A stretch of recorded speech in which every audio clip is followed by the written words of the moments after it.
खासकर आज की इस वीडियो में हम ये बात करेंगे कि इस खाने में कितना अच्छा और कितना हाई क्वालिटी प्रोटीन पाया जाता है, क्योंकि अगर प्रोटीन की क्वालिटी अच्छी ना हो तो किसी भी खाने में कितना भी ज्यादा प्रोटीन पाए जाने का कोई भी मतलब नहीं बनता। और यहाँ ये भी समझना जरूरी है कि प्रोटीन सिर्फ मसल बिल्ड करने के लिए ही नहीं, जबकि हार्मोन और एंजाइम के प्रोडक्शन, टिश्यू रिपेयर, बाल, हड्डी और त्वचा की अच्छी सेहत के लिए भी बहुत जरूरी होता है। और यही वजह है कि जो लोग कोई भी जिम या एक्सरसाइज नहीं करते उनके शरीर को भी 0.8 ग्राम पर केजी बॉडी वेट के हिसाब से प्रोटीन लेना बहुत जरूरी होता है, जिसका मतलब है कि एक 60 किलो के व्यक्ति को दिन भर में कम से कम 40 से 50 ग्राम प्रोटीन अपने खाने के जरिए पूरा करना बहुत जरूरी होता है। और इस पूरी वीडियो को देखने के बाद आपको अंदाजा हो जाएगा कि किस खाने में कितना प्रोटीन होता है और किस खाने में पाए जाने वाला प्रोटीन शुद्ध और प्योर होता है। कुछ दिनों पहले मैंने एक वीडियो में डिटेल में बताया था कि प्रोटीन होता क्या है और इसकी कमी को किन किन खाने की चीजों के जरिए पूरा किया जा सकता है। लेकिन आज की इस वीडियो में हम प्रोटीन वाले 10 खाने की चीजों को अपनी लिस्ट में शामिल करेंगे और उसमें प्रोटीन की क्वांटिटी और क्वालिटी दोनों ही जानने की कोशिश करेंगे। लेकिन यहाँ सवाल भी उठता है कि आखिर किसी भी खाने में प्रोटीन की क्वांटिटी के साथ साथ उसकी क्वालिटी का ध्यान रखना क्यों जरूरी होता है। दोस्तों, हाई क्वालिटी प्रोटीन का फायदा यह है कि आप उसे दिन भर की प्रोटीन इंटेक के हिसाब से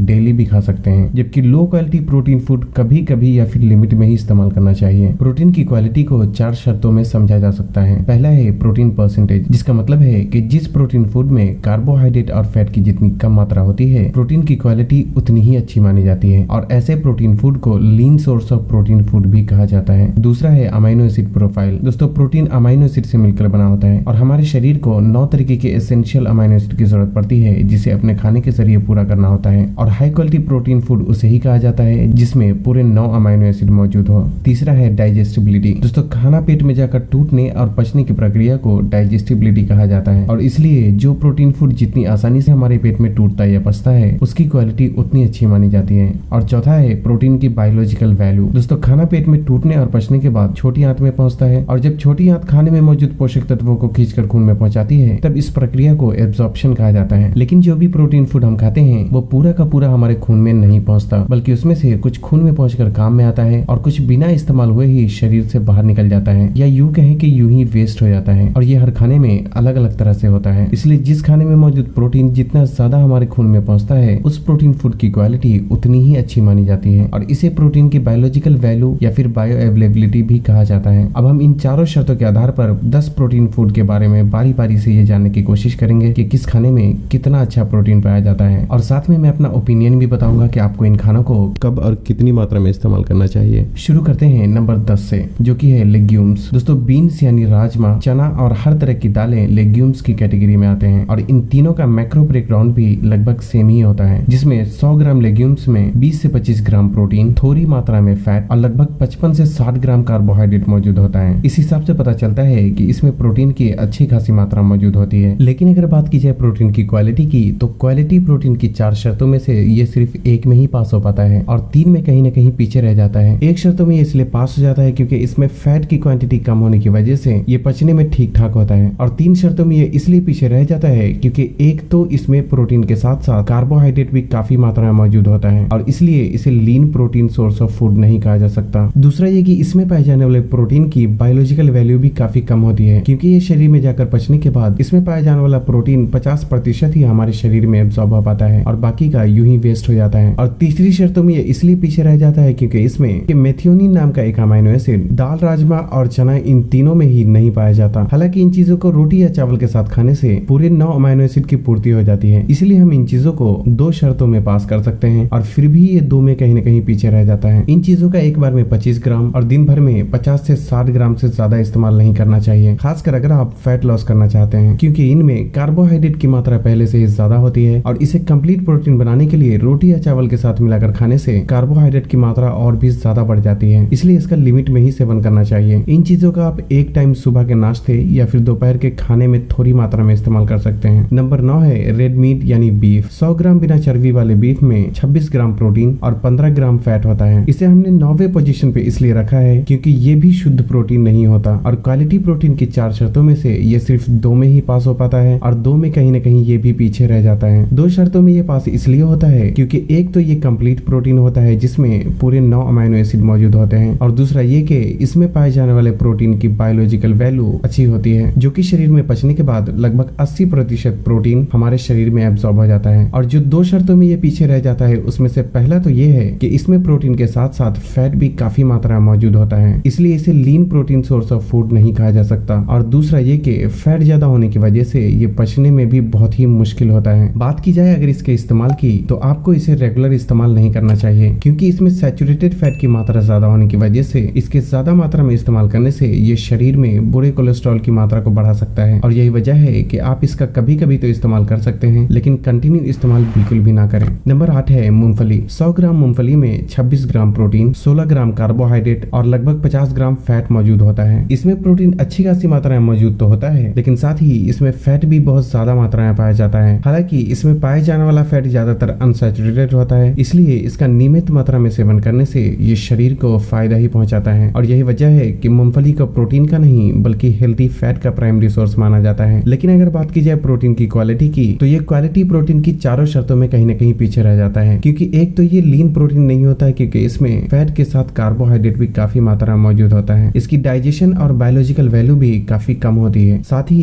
इसमें पूरे 9 अमाइनो एसिड भी नहीं पाए जाते। हालांकि मूंगफली को किसी अनाज के साथ खाने से ये कंप्लीट प्रोटीन हो जाता है। और यही वजह है कि मूंगफली से ही बनाए गए पीनट बटर को ज्यादातर बॉडी बिल्डर ब्रेड के साथ खाते हैं, ताकि उसे कंप्लीट प्रोटीन बनाया जा सके। और इसलिए हम इसे एक शर्तों में पास भी कर सकते हैं, लेकिन फिर भी क्वालिटी प्रोटीन की 3 शर्तों में ये तब भी कहीं न कहीं पीछे रह जाता है। हालांकि ओवरऑल देखा जाए तो मूंगफली एक हेल्दी फूड होता है, जिसका थोड़ी मात्रा में इस्तेमाल किया जा सकता है। लेकिन यहाँ ये भी ध्यान रखना जरूरी है कि मूंगफली टॉप एलर्जिक फूड की श्रेणी में भी आता है, और इसलिए अगर आपको अक्सर फूड एलर्जी हो जाती है तो आपको इसका सोच समझकर ही सेवन करना चाहिए। एक दिन में मुट्ठी भर मूंगफली या 1 से 2 चम्मच पीनट बटर का दिन भर में कभी भी इस्तेमाल किया जा सकता है। नंबर 7 है पनीर। 100 ग्राम पनीर में 18 ग्राम प्रोटीन, 1 से 2 ग्राम कार्बोहाइड्रेट और लगभग 21 ग्राम फैट होता है। ये क्वालिटी प्रोटीन की 4 शर्तों में से 2 शर्तों में पास हो जाता है, लेकिन 2 शर्तों में कहीं न कहीं फिर भी पीछे रह जाता है। 2 शर्तों में ये इसलिए पास हो जाता है क्योंकि एक तो ये कंप्लीट प्रोटीन होता है, क्योंकि इसमें पूरे 9 के 9 अमाइनो एसिड मौजूद होते हैं, और दूसरा ये कि पनीर में पाए जाने वाले प्रोटीन की बायोलॉजिकल वैल्यू बहुत ही हाई होती है, जिससे कि 80 से 85% प्रोटीन हमारे शरीर में अच्छी तरह एब्सॉर्ब हो जाता है और बहुत कम ही वेस्ट हो पाता है। और 2 शर्तों में ये इसलिए पीछे रह जाता है क्योंकि इसमें प्रोटीन के साथ साथ फैट भी काफी मात्रा में मौजूद होता है, जिससे कि इसे lean protein source of food नहीं कहा जा सकता। और साथ ही इसमें फैट ज्यादा होने की वजह से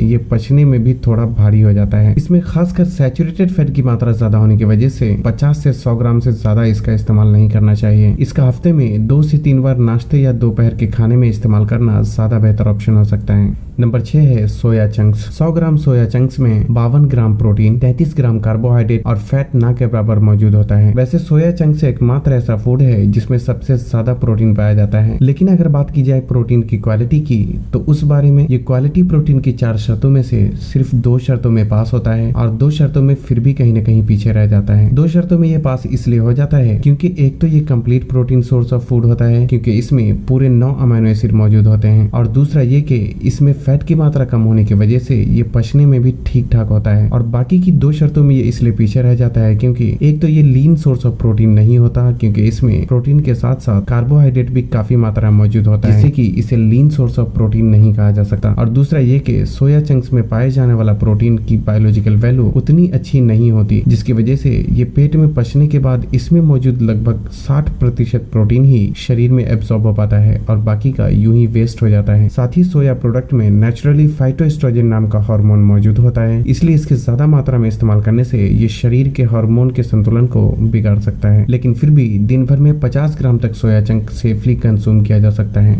नंबर 5 है अंडा। एक एवरेज साइज के अंडे में 6 ग्राम प्रोटीन और 5 ग्राम फैट मौजूद होता है। ये क्वालिटी प्रोटीन की 4 शर्तों में से 2 शर्तों में पास हो जाता है, और 2 शर्तों में ये भी कहीं न कहीं पीछे रह जाता है। ये 2 शर्तों में पास इसलिए होता है क्योंकि अंडा एक कंप्लीट प्रोटीन फूड होने के साथ साथ इसकी बायोलॉजिकल वैल्यू भी बहुत ही हाई होती है, क्योंकि अंडा शरीर में पचने के बाद लगभग पूरा का पूरा 100% शरीर में एब्सॉर्ब हो जाता है। और 2 शर्तों में ये इसलिए पीछे रह जाता है क्योंकि एक तो इसमें प्रोटीन के साथ साथ फैट भी काफी मात्रा में मौजूद होता है, जिससे कि इसे लीन सोर्स ऑफ प्रोटीन नहीं कहा जा सकता, और साथ ही इसमें फैट ज्यादा होने की वजह से ये पचने में भी थोड़ा हेवी हो जाता है। अगर आप अंडे को पीले वाले हिस्से के साथ खाते हैं तो दिन भर में 2 से 3 अंडे से ज्यादा आपको इस्तेमाल नहीं करना चाहिए, और अगर आप बहुत ही एडवांस लेवल पे ट्रेनिंग करते हैं तो 1-2 अंडे की मात्रा बढ़ाई जा सकती है। वैसे तो इसे दिन में कभी भी इस्तेमाल इस्तेमाल किया जा सकता है, लेकिन सबसे अच्छा ये है कि इसका सुबह नाश्ते में इस्तेमाल किया जाए। नंबर 4 है काउ मिल्क यानी गाय का दूध। आधा लीटर गाय के दूध में 17 ग्राम प्रोटीन, 5 ग्राम फैट और लगभग 26 ग्राम कार्बोहाइड्रेट मौजूद होता है। क्वालिटी प्रोटीन की 4 शर्तों में से गाय का दूध लगभग 3 शर्तों में पास हो जाता है। 3 शर्तों में ये पास इसलिए हो जाता है क्योंकि एक तो ये कंप्लीट प्रोटीन होता है, दूसरा ये कि पचने में ना तो बहुत ही ज्यादा मुश्किल और ना ही बहुत ज्यादा आसान होता है, और इसलिए डाइजेस्टिबिलिटी में भी हम इसे मीडियम मानकर चल सकते हैं। और तीसरा ये कि दूध में पाए जाने वाले प्रोटीन की बायोलॉजिकल वैल्यू भी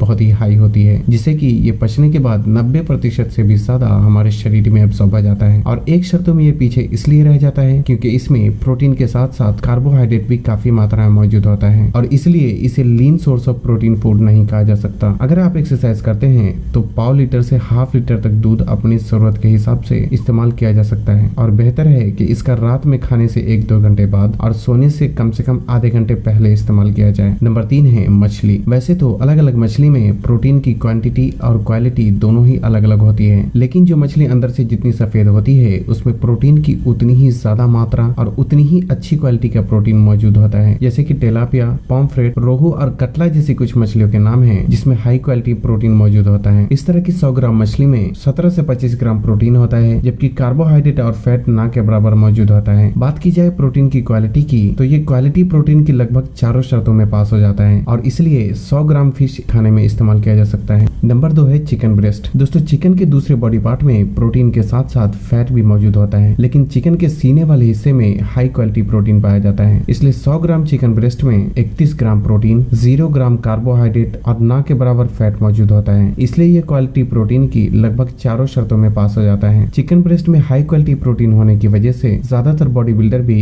इसका इस्तेमाल करते ही हैं, और आप भी चाहे तो अपनी जरूरत के हिसाब से 50 से 100 ग्राम चिकन ब्रेस्ट अपने खाने में शामिल कर सकते हैं, और इसका भी दिन में तीनों टाइम खाए जाने वाले खाने में से कभी भी इस्तेमाल किया जा सकता है। नंबर 1 के बारे में बात करने से पहले हम बात करते हैं वे प्रोटीन पाउडर के बारे में, क्योंकि वे प्रोटीन भी दूध से ही बनाया जाता है, और जो लोग खाने की चीजों के जरिए प्रोटीन के टारगेट को पूरा नहीं कर सकते वो अक्सर ही प्रोटीन सप्लीमेंट का ही इस्तेमाल करते हैं। लेकिन एक बात का हमेशा ख्याल रखें कि बिना फ्लेवर वाला प्रोटीन ज्यादा शुद्ध और प्योर होता है, क्योंकि इसमें अलग से फ्लेवर, कलर और आर्टिफिशियल स्वीटनर जैसी कोई भी चीज नहीं मिलाया जाता। लेकिन अनफ्लेवर्ड प्रोटीन पाउडर भी 2 तरीके के होते हैं, एक है कंसंट्रेट प्रोटीन और दूसरा है आइसोलेट वे प्रोटीन। कंसंट्रेट वे प्रोटीन में 60 से 80% प्रोटीन और बाकी के 20 से 40% में थोड़े फैट और ज्यादा कार्बोहाइड्रेट मौजूद होता है। क्वालिटी प्रोटीन की 4 शर्तों में से ये 3 शर्तों में तो पास हो जाता है, लेकिन एक शर्तों में ये पीछे इसलिए रह जाता है क्योंकि कंसंट्रेट वे प्रोटीन में कार्बोहाइड्रेट और फैट भी थोड़ी मात्रा में मौजूद होता है, और इसलिए इसे लीन सोर्स ऑफ प्रोटीन नहीं कहा जा सकता। फिर भी ये उनके लिए बेहतर होता है जो कि वेट गेन करना चाहते हैं, जबकि आइसोलेट वे प्रोटीन एक हाई क्वालिटी प्रोटीन होता है, और इसलिए